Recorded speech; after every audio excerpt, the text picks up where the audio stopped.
Now today we start with the famous indifference curve analysis. Indifference curve analysis were enunciated by two professors, R.G.D. Allen, जिनका mathematical economics की किताब पढ़ते हो, and J.R. Hicks in 1934. 1890 में martial का किताब निकला था, प्रिंसिपल्स ऑफ इकोनॉमिक्स। उसमें मार्शल पढ़ाया था मार्जिनल यूटिलिटी एनालिसिस। उसके बाद 44 इयर्स मार्शल का जय जयकार था। बट आफ्टर 44 इयर्स मार्शल का हर एजम्पशन को क्रिटिसाइज किया था हिक्स एंड एलन। जिस तरह एक घर पिलर पर खड़ा रहता है, पिलर तोड़ दोगे तो घर गिर जाएगा। तो एजम्पशंस को सब तोड़ दिया Hicks and Allen, so the marginal utility analysis fail on the ground and Hicks and Allen indifference curve analysis were brought on the throne with a box of tools of ordinal utility function. Now, why was it named indifference curves? Indifference का मतलब होता है उदासीन, उदासीनता वक्र रेखा। उदासीनता वक्र रेखा क्यों नाम दिया था? उदासीन हम लोग कब होते हैं? जब हम लोग का दोनों वस्तुओं से मिलता है same level of satisfaction. Whenever a consumer gets the same level of satisfaction from two goods or from two bundle of goods, the consumer is indifferent. कभी माँ पूछती है घर में रात को क्या खाओगे, रोटी में चावल, कोई भी बनाओ, कोई भी बनाओ, मतलब हम उदासीन हैं। और उदासीन तभी रहता है जब दोनों वस्तुओं में मिलता है समान संतुष्टि। जब तक समान संतुष्टि प्राप्त नहीं होगा तब तक उपभोक्ता बोलेगा हमको यह वस्तु दीजिए, क्या यह वो वस्तु दीजिए। और हिक्स एलन इस तरह दर्शाया था, मान लो हम लोग दो वस्तु लेते हैं, पोटैटोज एंड ग्रेप्स। मानने होगा ये गुड्स आर डिविजिबल, वस्तु को हम लोग छोटा छोटा हिस्सा में बांट सकते हैं। और उपभोक्ता बाजार गया और जाकर देखता है यह दो वस्तु सेल में है, पोटैटोज एंड ग्रेप्स। जब वो वापस आया उससे पूछा गया ये कौन कौन संजोग आलू और अंगूर को आपको देता है समान संतुष्टि, the same level of satisfaction। और कंज्यूमर बोलता है कि हमको 3 पोटैटोज दीजिए या 1.5 ग्रेप्स, 2 पोटैटो या 3 ग्रेप या 1 पोटैटो एंड 5 ग्रेप्स। हमको यह कोई भी संयोग दीजिए, 3 पोटैटोज और 1.5 ग्रेप्स, 2 पोटैटोज और 3 ग्रेप्स, 1 पोटैटो और 5 grapes. Give me whatever you want. All these combinations give me the same level of satisfaction. And if we join these points, which give the consumer the same level of satisfaction, we get a curve. And that curve is called the indifference curve. Indifference curve का सबसे अच्छा परिभाषा दिया था दो professor, जिसका नाम था Stonier and Hague. Stonier and Hague अपने पुस्तक में कहते हैं indifference curve is like a contour line on a map which shows all distances the same height above sea level. Contour line एक लाइन है जो दिखलाता है समुद्र तट, सी लेवल से सब पॉइंट में समान हाइट। इंडिफरेंस कर्व में क्या दिखलाता है? समान सेटिस्फैक्शन। लेकिन हाइट को हम लोग मेजर करते करते हैं, सेटिस्फैक्शन का हम लोग मेजर नहीं कर सकते हैं, इसलिए हम लोग इंडिफरेंस कर्व को नंबर देते हैं, IC1, IC2, IC3, IC4, सिर्फ कहते हैं ये higher indifference curve higher satisfaction, lower indifference curve lower satisfaction, एक इंडिफरेंस कर्व में सेम लेवल ऑफ सेटिस्फैक्शन, लेकिन यह नहीं बता सकते हैं कि हायर इंडिफरेंस कर्व में सेटिस्फैक्शन कितना हायर है या लोअर इंडिफरेंस कर्व में सेटिस्फैक्शन कितना लोअर है। सो इंडिफरेंस कर्व का हुआ परिभाषा स्टोनियर एंड हेग का फिर से बताते हैं। Indifference curves are like a contour line on a map which measures all distances the same height above sea level. Instead of measuring height, an indifference curve represents a level of satisfaction. उसके बाद परिभाषा Baumol का है, W.J. Baumol. Baumol शायद कहते हैं the locus of all commodity combinations from which the consumer derives the same level of satisfaction is an indifference curve. समान संतुष्टि के पॉइंट का जो लोकस है that is an indifference curve. Fridman का परिभाषा तीन कम से कम जानो। फ्रिडमैन कहते हैं indifference curve is a boundary line separating two areas, that is areas of higher and lower levels of satisfaction. अब इंडिफरेंस कर्व का प्रॉपर्टीज एमए में नहीं आएगा, लेकिन हम लोग झट से जान लेते हैं आज, क्योंकि हम लोग का आगे जरूरत पड़ेगा कम से कम 4-5 गो property. First property, an indifference curve slopes downwards to the right. उदासीनता वक्र रेखा डाउनवर्ड स्लोपिंग होता है। इसको इस तरह प्रूव किया जाएगा कि अगर डाउनवर्ड स्लोपिंग नहीं है तो क्या हो सकता है। मान लो अगर इंडिफरेंस कर्व है parallel to the x axis, इसमें क्या प्रॉब्लम होगा?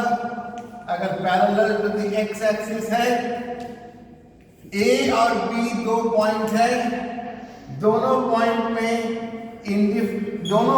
में कंज्यूमर को मिलता है समान y, लेकिन B में A की तुलना में x ज्यादा है। In both A and B, the consumer gets the same amount of y, but in B, good x is more than combination A. A और B में y वस्तु समान मात्रा में मिलता है, लेकिन B में A की तुलना में x वस्तु अधिक मात्रा में मिलेगा। तो कंज्यूमर क्या बोलेगा? मेरा सेटिस्फैक्शन B में A से ज्यादा है। सेटिस्फैक्शन A और B में समान नहीं रहा, and therefore it contradicts with the definition of an indifference curve, and thus an indifference curve cannot be parallel to the x-axis. दूसरा, अगर इंडिफरेंस कर्व होता है y-axis का पैरेलल, इसमें क्या होगा? इसमें A और B दोनों कॉम्बिनेशन में consumer get the same amount of x, but in B good y is greater than combination A. A और B दोनों जगह में x वस्तु समान है, लेकिन B में A की तुलना में y वस्तु ज्यादा है। यहाँ भी क्या होगा? B में संतुष्टि A से ज्यादा होगा। So here also satisfaction A और B में समान नहीं रहा, which again contradicts the definition of an indifference curve, and therefore indifference curve cannot be parallel to the y-axis. अगर indifference curve होता है upward sloping, इसमें क्या गलती होगा? इसमें भी देखो A और B दो कॉम्बिनेशन है, बी में ए की तुलना में एक्स और वाई दोनों वस्तु ज्यादा है. So naturally, satisfaction at B will be much greater than satisfaction at A. Satisfaction between A and B will not be the same, which again contradicts the definition of an indifference curve. और इसलिए indifference curve cannot be upward sloping. तब क्या हुआ? Indifference curve parallel to x axis भी नहीं होगा, parallel to y axis भी नहीं होगा, अपवर्ड स्लोपिंग भी नहीं होगा. तो अंत में क्या होगा? इंडिफरेंस कर्व होगा, डाउनवर्ड स्लोपिंग. और इसी में क्या होगा? ए और बी में सैटिस्फैक्शन सेम होगा. क्यों? जैसे जैसे कंज्यूमर ए से बी जा रहा है, उसका y वस्तु घट रहा है, इट लूजेस y. लेकिन जितना y घट रहा है उसको हम कॉम्पेंसेट कर दे रहे हैं एक्स वस्तु ज्यादा देकर. एक घट रहा है, दूसरा वस्तु बढ़ रहा है. And therefore the satisfaction between A and B remains the same, and thus an indifference curve must be sloping downward. दूसरा property, two indifference curves cannot intersect each other. दो इंडिफरेंस कर्व एक दूसरे को नहीं काट सकता है. Two indifference curves cannot intersect each other. Cannot intersect each other. दो इंडिफरेंस कर्व एक दूसरे को इंटरसेक्ट नहीं कर सकता है. इसमें भी क्या प्रॉब्लम होगा? अगर हम लोग दो इंडिफरेंस कर्व को इस तरह इंटरसेक्ट कराएंगे एट पॉइंट सी, तब इसमें क्या प्रॉब्लम होगा? A and C are on IC1, so satisfaction at A is equal to satisfaction at C. Again B and C are on IC2, so satisfaction at B is equal to satisfaction at C. Therefore, satisfaction at A becomes equal to satisfaction at B. क्या प्रमाण हो गया? एक lower और एक higher indifference curve में satisfaction equal हो गया, जो गलत है. हायर इंडिफरेंस कर्व में सैटिस्फैक्शन को ज्यादा होना चाहिए, और इसलिए दो इंडिफरेंस कर्व एक दूसरे को नहीं काट सकता. Number 3, an indifference curve cannot touch either axis. कोई इंडिफरेंस कर्व एक्सिस को टच नहीं कर सकता है. cannot touch either axis. Indifference curve x या वाई एक्सिस को नहीं टच कर सकता. मान लो इंडिफरेंस कर्व वाई एक्सिस को टच किया एट पॉइंट बी. यहां पर कंज्यूमर को क्या मिलेगा? OB ऑफ वाई, लेकिन 0 ऑफ एक्स. एक्स वस्तु हो गया 0. और इंडिफरेंस कर्व का परिभाषा कहता है that indifference curve represents a combination of two goods. दो वस्तु के संयोग होना चाहिए. यहाँ टच करने से एक ही वस्तु का संयोग हो जाता है, और इसलिए indifference curve y axis touch नहीं करेगा. सिमिलरली, अगर इंडिफरेंस कर्व एक्स एक्सिस को टच किया एट पॉइंट ए, यहाँ भी कंज्यूमर को मिला OA ऑफ एक्स, लेकिन 0 ऑफ वाई. यहाँ भी हो गया एक ही वस्तु का संयोग, और इसलिए इंडिफरेंस कर्व एक्सिस टच नहीं करेगा, क्योंकि परिभाषा इंडिफरेंस कर्व का बोलता है that indifference curve represents a combination of two goods, and if it touches either axis, then it will represent a combination of only one good. Number 4, a higher indifference curve. Higher indifference curve में संतुष्टि lower indifference curve से ज्यादा होगा. A higher indifference curve represents a higher level of satisfaction. A higher level of satisfaction then a lower indifference curve. Higher indifference curve का संतुष्टि lower indifference curve का संतुष्टि से ज्यादा होगा। क्यों इसमें होगा? हायर इंडिफरेंस कर्व में सेटिस्फैक्शन लोअर इंडिफरेंस कर्व के सेटिस्फैक्शन से, हायर इंडिफरेंस कर्व में सेटिस्फैक्शन लोअर इंडिफरेंस कर्व का सेटिस्फैक्शन से ज्यादा होगा। क्यों? क्योंकि देखो B IC2 में है, A IC1 में है। So what are you saying? That B contains both more of good X and more of good Y. A में है OM of X, ON of Y. Combination B represents OM1 of X and ON1 of Y. So B contains both more of good X and more of good Y, and therefore satisfaction at B will be more than satisfaction at A. Hence we conclude that a higher indifference curve represents a higher level of satisfaction than a lower indifference curve.